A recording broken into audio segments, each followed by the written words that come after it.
Je vais essayer de ne pas dépasser le temps prévu et d'autre part de ne pas répéter ce qui a déjà été très bien dit par mes deux prédécesseurs. J'ai retenu, pour faire le fil, on était confronté à des manœuvres de contournement du suffrage populaire et de la souveraineté nationale au service d'une sorte de fédéralisme de fait.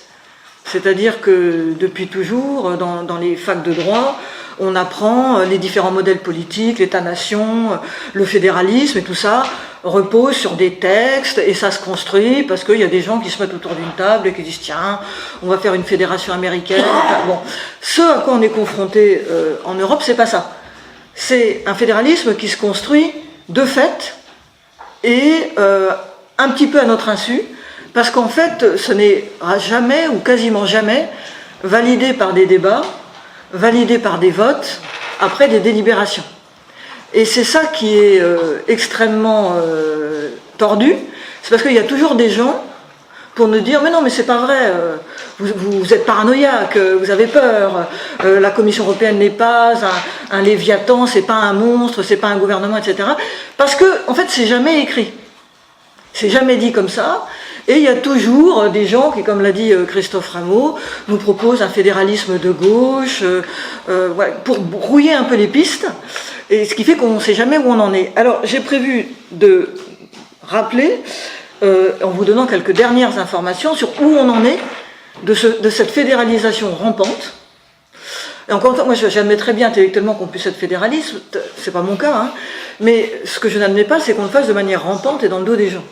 Et donc, dernière nouvelle de ce fédéralisme rampant, la Convention citoyenne sur l'avenir de l'Europe, je vous en avais parlé la dernière fois, mais c'est juste pour rappeler les épisodes précédents, c'est une consultation qui a été menée à l'échelle de l'Europe, organisée par la Commission européenne, le Parlement européen et les gouvernements, pour savoir un petit peu ce que les citoyens pensaient de la construction européenne et ce qu'ils avaient envie d'en faire.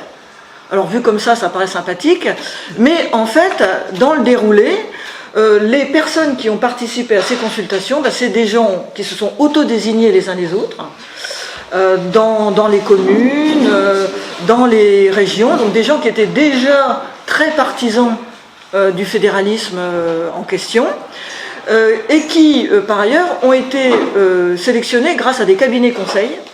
Comme je vous l'avais dit la dernière fois, j'ai eu énormément de mal à trouver comment avaient été choisis ces citoyens. Parce qu'à chaque fois, sur les documents, il y avait marqué des citoyens qui ont été choisis, on les a tirés au sort. On dit, oui, mais par qui, sur quelle base? Donc il a fallu vraiment que j'enquête, et je suis tombée sur un député macroniste qui ne savait pas qui j'étais, et à qui j'ai posé innocemment la question, et qui m'a dit, oui, c'est des cabinets conseils, alors je ne sais pas si c'est McKinsey, mais qui a tiré au sort des citoyens qui, comme par hasard, n'est-ce pas, étaient déjà de chauds partisans de la cause. Et tous ces gens ont rendu leurs conclusions au Parlement européen dans une grande cérémonie à laquelle participait Macron, et qui appelait bien sûr à plus d'Europe, plus de fédéralisme, plus de ci, plus de ça. Et évidemment, et c'est l'autre chose sur laquelle je voulais insister, et qui fait partie de cette fédéralisation rampante, on nous dit mais c'est consultatif. Donc c'est pas grave, aujourd'hui c'est consultatif. Effectivement, c'est qu'un avis. Sauf que dans le système où nous sommes, la consultation fait pression. Comme tous les trucs tirés au sort d'ailleurs. C'est supposé être là pour donner un avis dont on peut ne pas tenir compte, mais en fait, on en tient quand même compte parce que c'est le seul avis qu'on a, et ça nous contraint du coup. Et donc, et ce système de convention de citoyens tirés au sort, c'est le système qui se développe en Europe pour remplacer le suffrage universel, en ayant l'air d'être démocrate, puisqu'on a écouté de manière transparente des gens. Deuxième moyen de contournement de la souveraineté populaire, après j'ai une deuxième partie sur comment sortir de là, hein. Mais deuxième moyen de contournement de la souveraineté populaire à notre insu, c'est l'occupation technocratique de l'espace laissé vacant par les politiques. Et ça, Ursula von der Leyen le fait très bien. C'est-à-dire qu'il y a une très grande crise politique en Europe. Les États sont, contrairement à ce qu'ils affichent, notamment face à l'Ukraine, extrêmement divisés. divisés parce que leurs performances économiques sont contraires, parce qu'ils n'ont plus les mêmes modèles, que ça tire dans tous les sens, que le chômage monte, que les dettes montent, etc. Et le consensus est de plus en plus limité, sauf sur des choses assez emblématiques. Et donc, les politiques sont paralysés. Ils se réunissent en général pour, à part de grandes déclarations, ne rien décider de transcendant, sauf ce qui est malheureusement leur socle commun, genre le Mercosur, c'est toi qu'en parlais, Eric. Et donc, dans cet espace vacant, les technocrates, comme von der Leyen, avancent leur pion. Donc elle cause, vous avez remarqué, pendant le Covid, elle a beaucoup causé, alors qu'elle n'a pas le pouvoir, elle n'a aucun pouvoir en matière de santé, mais comme les États membres géraient tout dans leur coin, elle a occupé l'espace en disant je vais commander des vaccins, et elle a contourné certaines procédures, notamment de la politique commerciale commune, pour en fait s'immiscer dans le secteur de la santé. Et là, son dernier truc, c'est d'inventer un commissaire européen à la défense.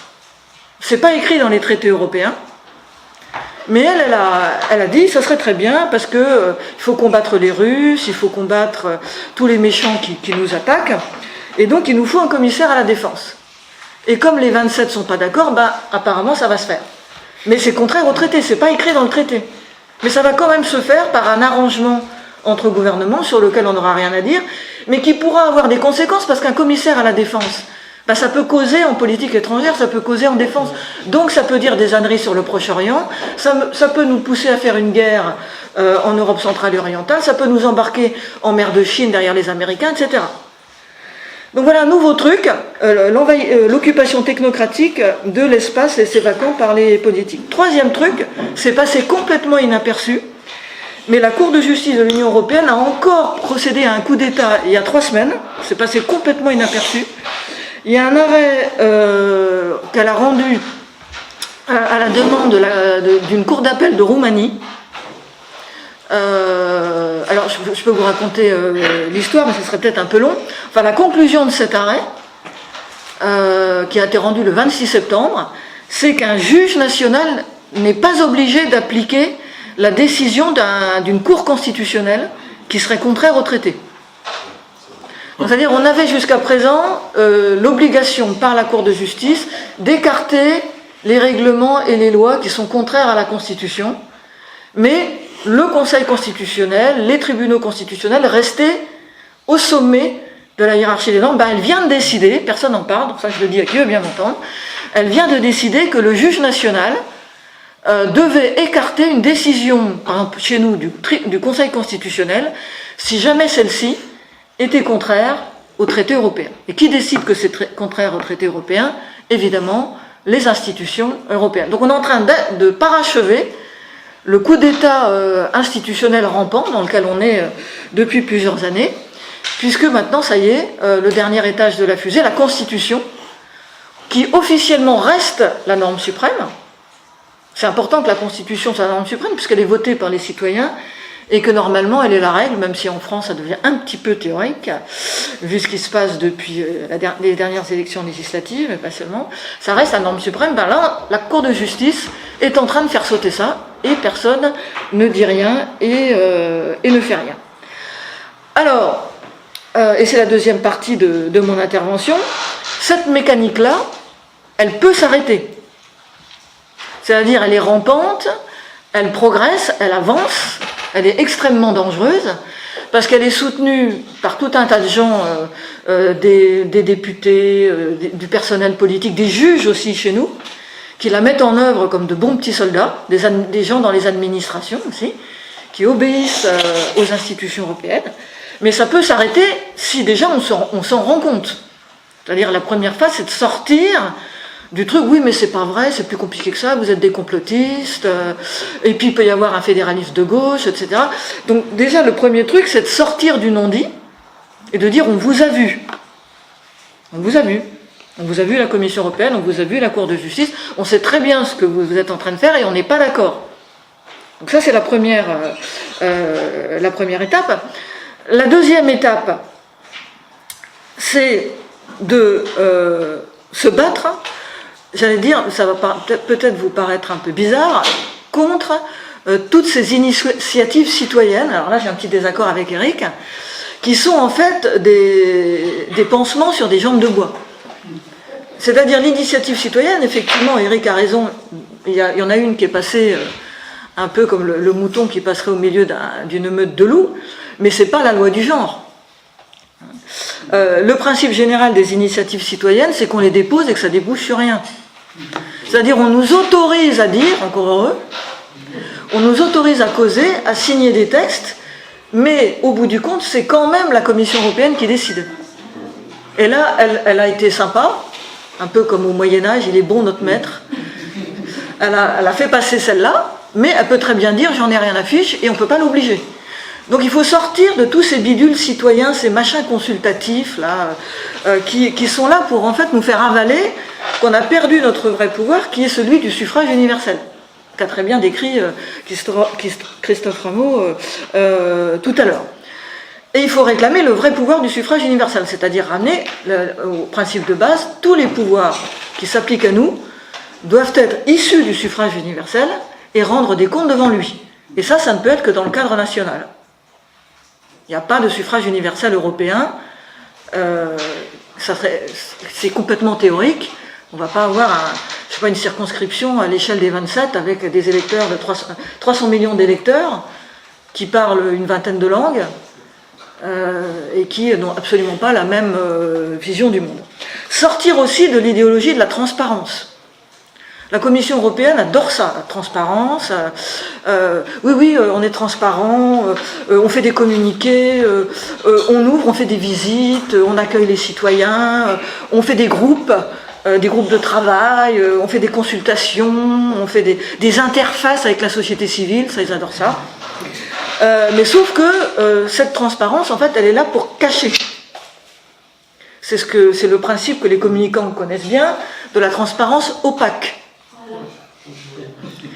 C'est-à-dire, vous êtes transparent, c'est-à-dire que vous balancez toutes sortes d'informations, un peu comme les drones qui essaient de passer le dôme de fer en Israël, pour saturer le machin.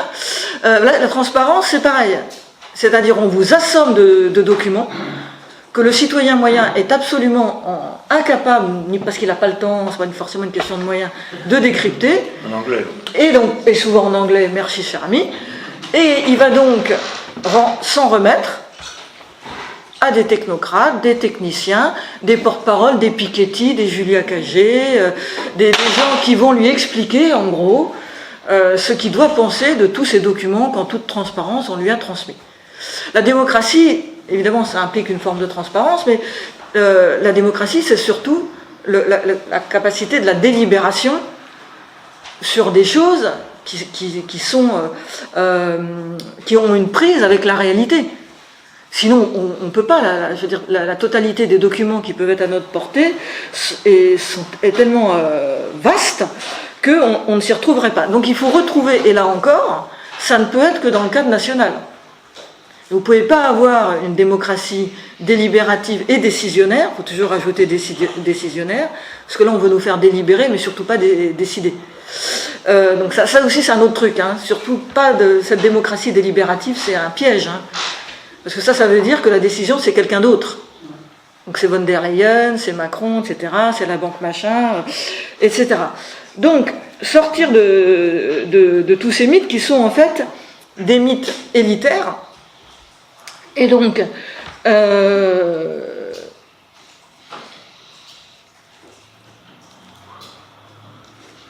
il faut donc se libérer de toutes ces visions qui sont des visions qui nous détournent des choses, mais je ne sais plus ce que je voulais dire, mais c'est pas grave. Et à partir de là, imposer que les questions européennes soient les questions, j'allais dire, presque majeures dans le débat public. Parce que ce qui est tordu, je me demandais où je voulais en venir, ce qui est tordu, c'est que quand on est attaché, comme un certain nombre d'entre nous ici, à la question sociale, on peut se dire, oui, effectivement, il nous faut un fédéralisme de gauche, comme ça on aura une Europe sociale qui nous protégera. En fait, cette Europe sociale, on nous l'a promis depuis Mitterrand, puis on ne la voit jamais arriver. Mais ça ne résout pas la question de la souveraineté. Et donc la possibilité du retour en arrière. C'est-à-dire du moment où, effectivement, où la Commission européenne peut vous faire un truc bien, et puis le lendemain, comme c'est elle qui a le pouvoir, vous le reprendre aussi vite. Et l'arrêt que je vous ai donné de la Cour de justice de l'Union européenne, là, du 26 septembre, où la Cour de justice de l'Union européenne dit qu'il faut contourner, qu'un juge doit contourner une décision du tribunal constitutionnel s'il est contraire au droit européen. Hein. Et bien c'est une décision extrêmement sociale à la base. C'est pour ça que je vous dis qu'on est dans une situation extrêmement tordue. C'est que l'histoire commence, il y a un électricien sur un chantier en Roumanie qui se fait électrocuter. Et il va devant le juge pénal pour faire, la famille de l'électricien, parce que l'électricien est mort, va devant le tribunal pénal de je ne sais plus quelle ville de Roumanie pour demander à ce que le patron soit condamné. Le tribunal dit je ne suis pas compétent. Donc la famille se tourne vers le tribunal civil. Et à ce moment-là, le tribunal civil dit la loi roumaine dit que je n'ai pas le droit de me prononcer quand le tribunal pénal s'est prononcé. Et à ce moment-là, la famille de la victime se dit mais peut-être que c'est contraire au droit européen. Et c'est comme ça que la Cour d'appel saisit la Cour de justice de l'Union européenne, qui dit ah, c'est vrai, le droit européen confère aux citoyens un droit de recours effectif. Donc, la famille de l'électricien victime a droit de saisir le tribunal civil pour faire condamner le patron. Donc, vous êtes de gauche, vous êtes Thomas Piketty. Vous dites, super, la Cour de justice de l'Union européenne, elle a rendu une décision de gauche. Vous voyez comme quoi c'est tordu? Sauf que, demain, elle peut faire le contraire. Et donc le problème, c'est pas qu'elle ait rendu une décision de gauche qui, en l'occurrence, autorise la famille d'un électricien mort sur un chantier à faire un recours, c'est que le lendemain, elle peut dire au patron de Total, elle peut dire au patron exactement le contraire, et c'est ce qu'elle fait dans 99% des cas. Sauf que nos amis qui sont pour une Europe de gauche, ils vont se focaliser sur la décision sympa pour justifier une fédéralisation qui, au total, va tuer le suffrage universel, va tuer nos démocraties et nous mettre dans la main des marchands, des patrons, ou de ceux qui veulent nous mettre dans les mains de l'Empire américain. C'est pour ça que je dis que c'est tordu. Et que la seule solution, c'est finalement de redevenir des démocrates sincères, comme on disait dans le temps, ça rappelle de joyeux souvenirs à certains d'entre vous, des républicains, comme disait le camarade Jaurès, de réclamer le retour de la centralité du suffrage universel et du cadre national contre tous ces discours qui veulent en fait nous faire avaler la mort de la démocratie, quasiment pour notre bien, pour qu'en fait on remette tous nos pouvoirs à des gens qui sont supposés être plus intelligents que nous, mieux décidés que nous, et qui en général valident tous les systèmes les plus iniques et inégalitaires qui soient, et que ceux qui parfois se présentent sous de jolis visages, mais qui en général se terminent toujours de la même manière, l'écrasement des intérêts populaires au service des puissants. Voilà, j'ai dit.